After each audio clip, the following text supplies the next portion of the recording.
Welcome, Maria. I understand that you're here in the United States to attend Sweetbriar College. Yeah. Can you tell us a little bit about what you're studying at Sweetbriar? Yeah. It's my dream to study in US since I was a child, so I am really happy to start my study at Sweetbriar College. I will study engineer science and physics at Sweetbriar, and oh my God, I'm so happy. Oh, I'm so glad. That's great. And before you came here, you were already in college, already studying at a university. Yeah. So you've transferred. Yes. I started physics course in Brazil. So I closed my course, and when I started my application to Sweetbriar. Yes. So I made 2 years physics course in Brazil. So now I transfer to, and I will start again my undergraduation. Yes. And start my engineer course at Sweetbriar. When I met you last winter for the first time, you were talking about being the first female astronaut from Brazil. Yeah. That's a pretty exciting big change.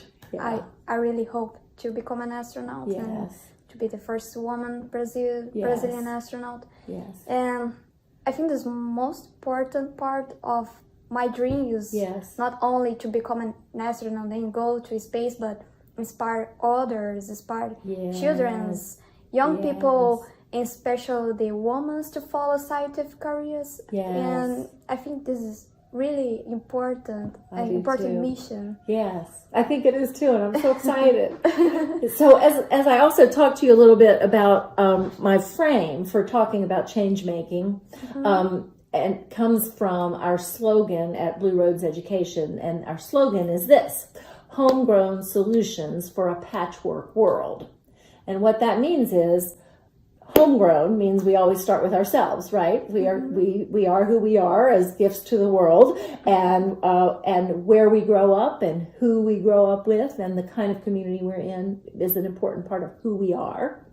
And the solutions is the second part about our big purpose, which is what are the problems we try to solve? What do we work on in our lives?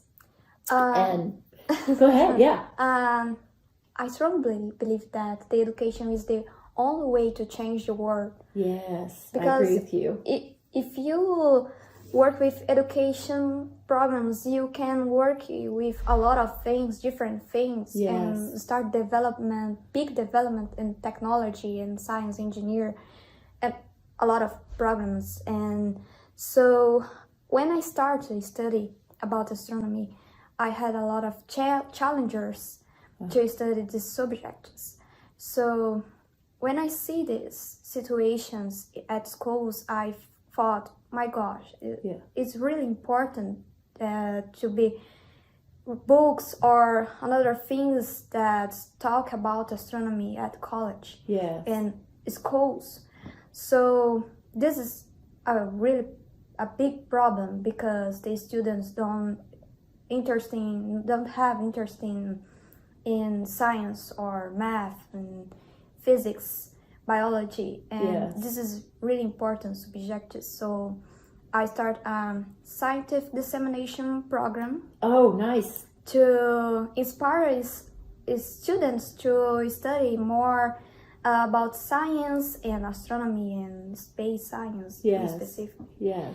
So I think this is really important to introduce the students in education programs and make the difference. Yes, absolutely. Make big difference in schools and impact the young people. Absolutely. So let me back up a little bit and hear about how you came to that interest and recognition that it was a need, because you said when you were in school, it sounds like maybe there were some barriers or things that weren't available to you as a young child. Did you find that? Were there materials missing, or were you not exposed to the sciences like you think you should be? How did you come to that as a mission, knowing that there needs to be more accessibility to the sciences for young people? Yes, at my school, there is no a lot of books or things that explore that I can explore more subjects like astronomy and astronautics. and I thought this is really a good problem, and because it's not a motivation to start or keeping my studies. I needed to keep my studies, so I think this is a real problem in a lot of schools in Brazil. Yes. So there are a lot of students that have interest in astronomy science. Yes. And it's necessary to have a lot of kinds of books and materials, different materials in schools that, like laboratories, for example. Right. If you don't have the laboratories, yes. you can't do the scientific work, right? Yes. So how did you develop your interest if the exposure wasn't there? If your school didn't have the books and laboratories and things you needed, how did this seed get planted in you? Wow, it's really hard to explain about this because I was a really little child, but there is two things that I remember strongly. I saw a big meteor in the sky. Oh, yes, a meteor? Am I getting the word right? Meteor? Yes, meteor is really brilliant and blue in the sky. And I was maybe 7 or 8 years old. Yes. And I thought, oh my God, what is this? Yes. I need to study this. And so you just noticed it? You just saw it? And noticed it yourself? Or did someone point it out to you and say, look at that? Yes, I was outside looking for the sky because I really love look at the sky at night. Yes. And I saw this brilliant meteor. Right, yes. And the second thing is when the first Brazilian astronaut, Marcos Pontes, arrived in the International Space Station. Yes. And my father called to me, see by the television.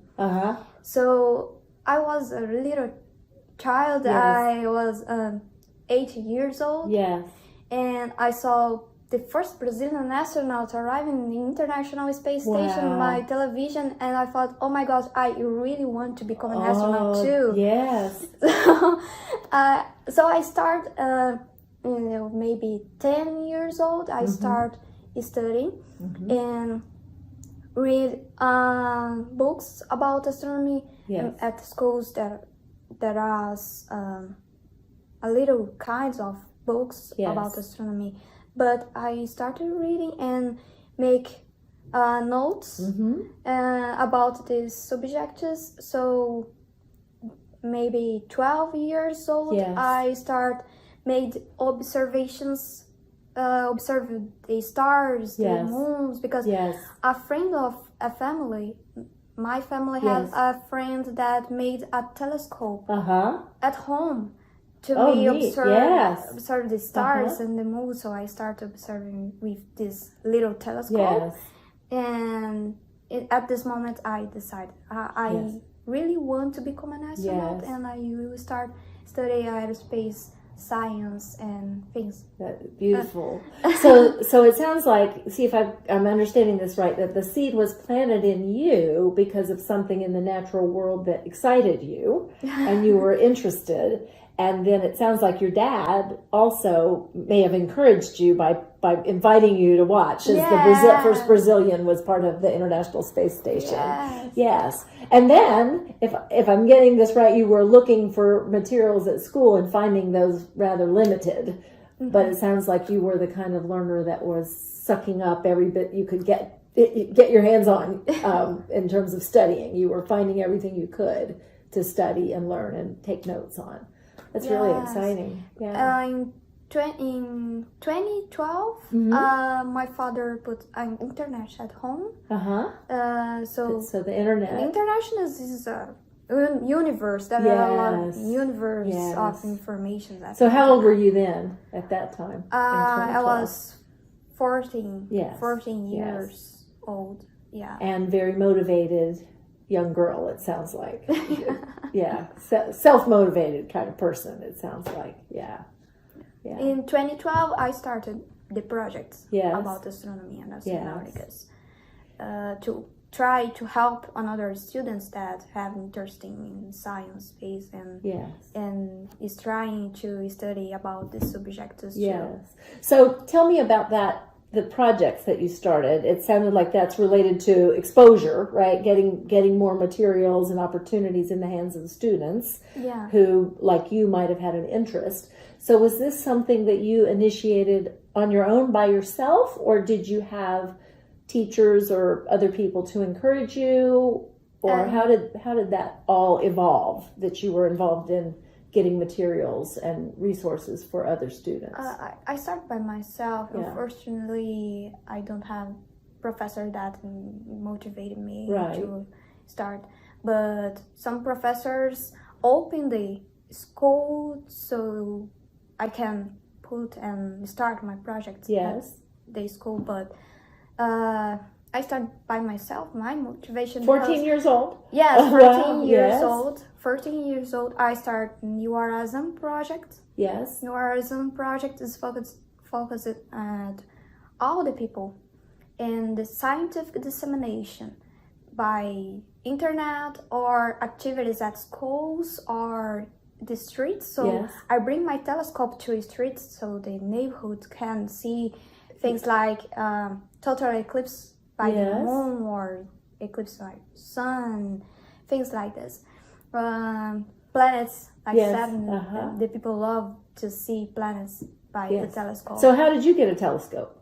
Yeah, a friend of the family, one friend building a telescope, a little telescope at home, and another friend bought a telescope to me. Oh, nice. Yeah, because my father can't buy these things to me. It's very expensive. Yes. But a friend bought a telescope to me. Nice. So I start bringing the telescope to schools or streets or cultural centers. Yes. Little cultural centers at city. Yes. So the people can see the stars by telescope. Oh, that's so exciting. And so that gift that someone gave to you, it's like you multiplied its power by sharing it with other people. That's it's really amazing. Share my passion to other people. Yes, that's really exciting. I just love that came out of you at such a young age.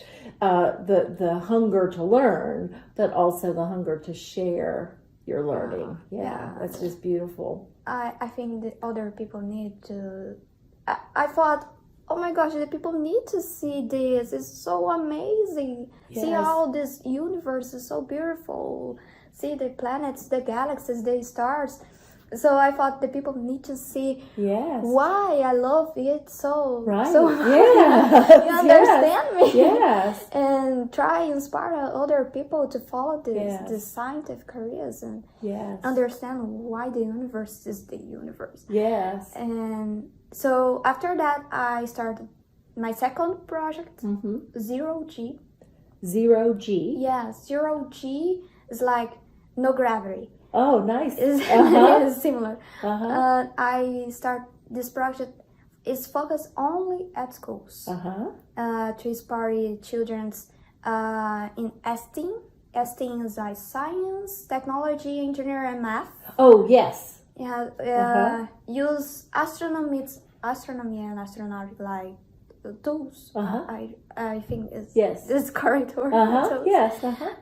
Because the children normally don't like math and physics and science at schools, but I believe that the problem is the students don't have practice. Yes. Practice in the schools. Yes. But the students have a big interest in understand like how to become an astronaut or why Saturn has rings, big rings, or things like this. And astronomy is math and physics. Yes. So I try teach the children math using astronomy and astronautics. Yes. For example, piquing their curiosity. Yes. For example, watching a movie or observing the stars by telescope or made rockets by bottles. Yes. Little bottles.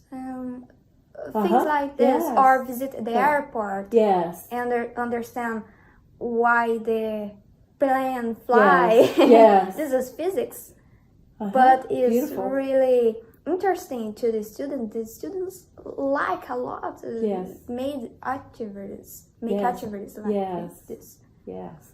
So in our at Blue Roads, we like to really focus on the solutions, and it's clear that you are a solutionary. Have you heard that term? A solutionary is like a visionary that creates solutions, and that's you. I am curious. I always say we want to celebrate solutions instead of praising the problem, but sometimes it's interesting to hear just for the benefit of other people. If you came across any challenges or hurdles in bringing about your program, like 0G and the one before that I don't remember. New Horizons. New Horizons. Yes. I gotcha. Yes, New Horizons. So, did you run across challenges or hurdles or people that saying, "Oh no, you can't do that"? I crossed a lot of challenges. Yes. So tell us a little bit about that, and especially how you overcame the challenges that you ran across. Because anytime there's a visionary like yourself, it's natural to some people to want to say, "Whoa, girl, who do you think you are? You can't, you can't do that. You're just a tiny little 14-year-old." So tell us about kind of the story of any challenges you had to overcome to get. I crossed a where lot you of Yes. challenges, especially in the school, Yes. because the students don't understand me, Yes. and unfortunately, some professors Mm-hmm. also not understand me. In what And- way do they not understand? They don't understand that it's important. It Or- too, yeah. also, yes. Or why I always listen questions like, why you want to become an astronaut? This is impossible. Yes, This uh-huh. is a strange thing, Right. a strange dream. Right. Why you want to Right. go to space? Things like this. Or Yes. especially, I think the most sad things too that I had listened is that woman can't to become a pilot or an astronaut or follow scientific careers. Yes. This is Because it really, hasn't been really done, they sad. think it can't be done. Yes, it's Yes. terrible. Yes, it is. This is a little part of challengers that Yes, I yes. across. But this challenger, I really believe that this challenger for my projects, because I across all this challenger. So now I try change these ways and challengers and transform the way more easier to another people that have. So you're breaking down those walls so other people won't have the same challenges that you had. Yes. Exactly. So what gave you the strength to just keep going when people were saying, "Oh, you're just a female, women can't do this"? Or where do you get it from? I think the most part of the time is myself, my motivation, and I believe in God. Yes. And I really strong believe that God helped me a lot of part of time. Right. And my family support me a lot too. Yes. Especially my father. Yes. My father loves to hear me talk about stars and planets, and this helped me a lot. I bet he's very proud. Yeah. Yes. Yeah, that's wonderful.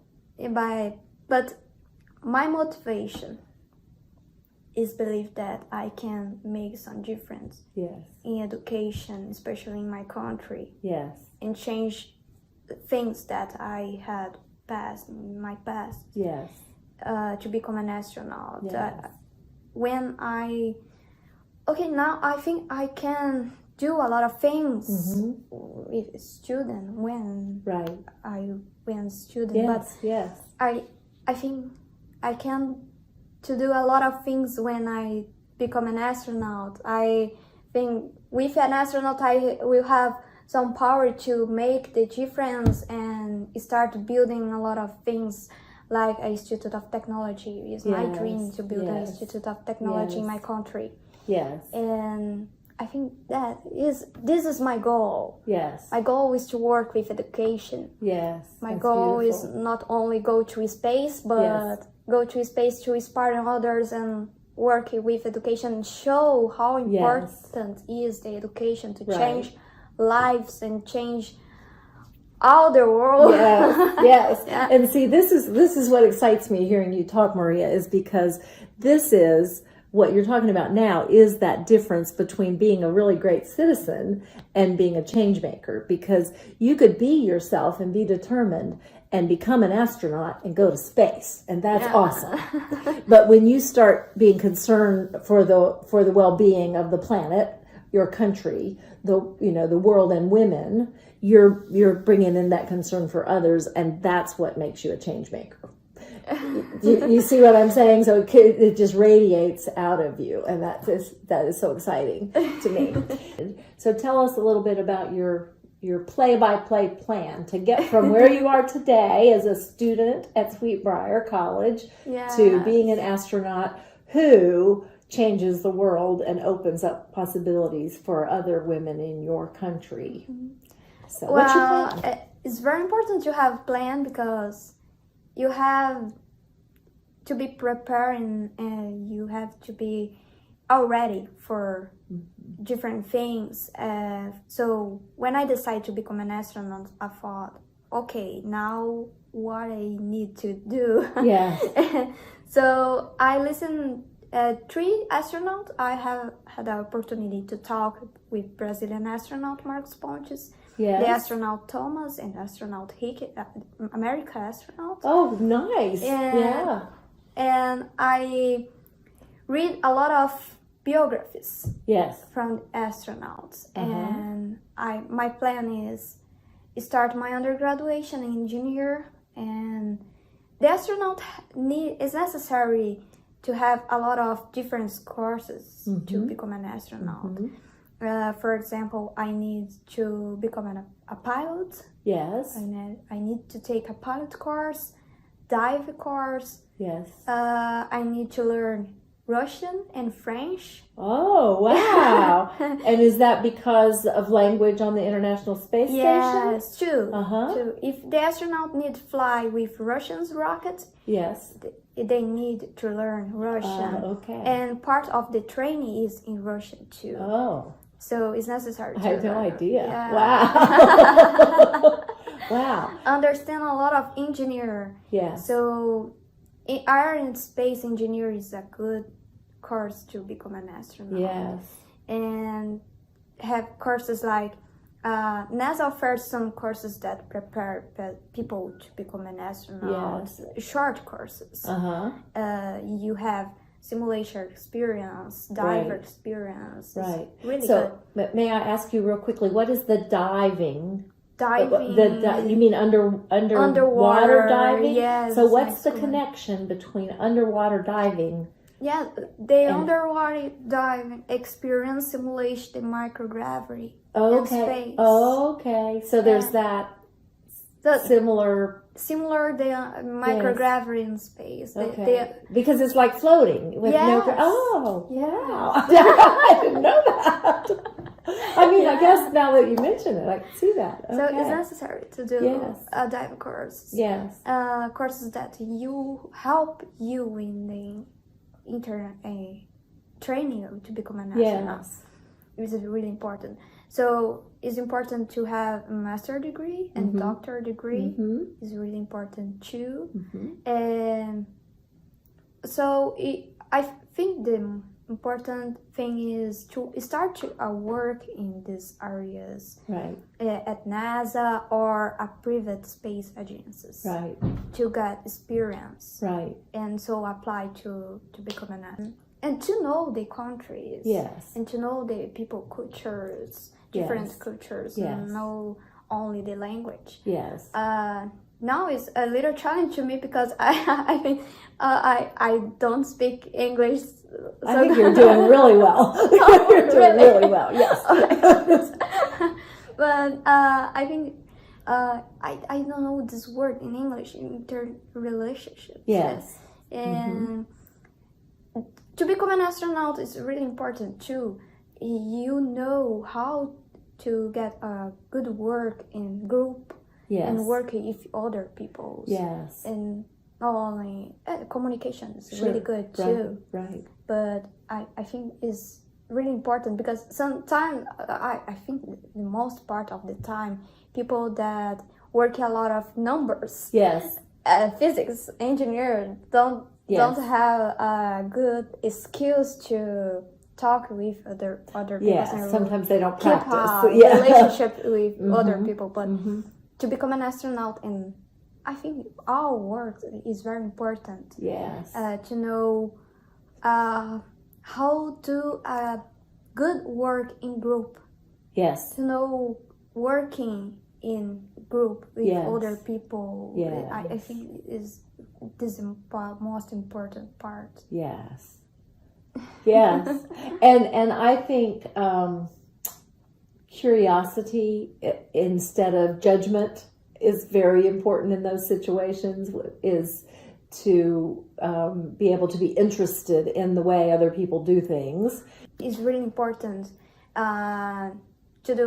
to take courses in other countries. It's Yes. a really good Yeah. experience Yeah. because you need to meet other people with other cultures, Yes. other language. Yes. This is really important. Yes. To know, I really would like travel all the world Yes, and me meet too. all Yes. of the countries. I think this is really important.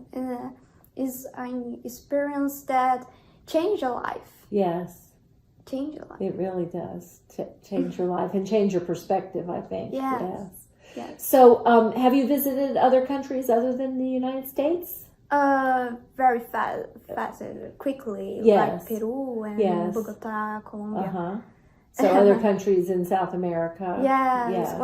When I went to US, Yes. I needed to stay. So on the way? in this country. Yes. Yes. So have you run across any challenges, any things that you think were hard about transitioning from Brazil to the United States? Has it been easy or challenging? I don't know. Yeah. Because the first thing is Brazil is really hot, Yes. warm country. Yes. Yes. And it's cold. here there, it's yes. really cold. So It gets worse. Yeah, you came in January last year too, Yes, right? yeah. Have you been here in the summer at all? No. Oh, it's no. nicer in the summer. Stay for the summer. Yeah. It's really Yes. cold. Yes. The language is sometimes a challenger, but Yes. I think sometimes it's really fun because Yes. it's fun too. Yes.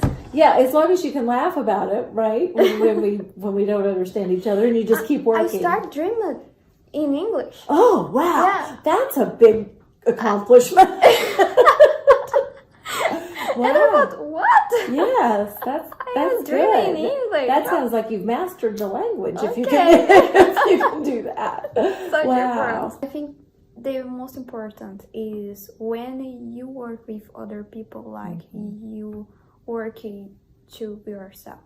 Yes. It's very important. Yes. And I think this is most part important because when I help other people, Yes. it's like help myself. Yes. And I hope these people will help others. Yes. people. And pass it on, Yeah, pass it on, yeah. pass it on. And that's the way the world has changed, right? Yeah.